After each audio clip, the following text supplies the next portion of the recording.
coworker presented my entire project to leadership as her own idea, in a meeting I wasn't even invited to.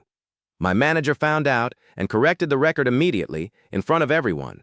I'd spent about 3 weeks building out a new process for our team that ended up saving significant time on a repetitive weekly task. I documented it properly, shared it with my direct manager, and it was scheduled to be presented informally to senior leadership as a small win for our team. I wasn't included in the actual leadership meeting.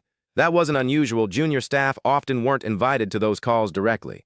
What I didn't expect was finding out afterward, from a teammate who was in the room, that a coworker had presented the entire process as something she'd developed after noticing inefficiencies, without mentioning my name or involvement at all, and had taken full credit for the idea, timeline, and implementation in front of 2 department heads. When my manager heard this from the same teammate, he was clearly annoyed, not just on my behalf, but because he'd specifically prepared talking points crediting me by name before the meeting, and the coworker had apparently gone off script during her portion of the presentation.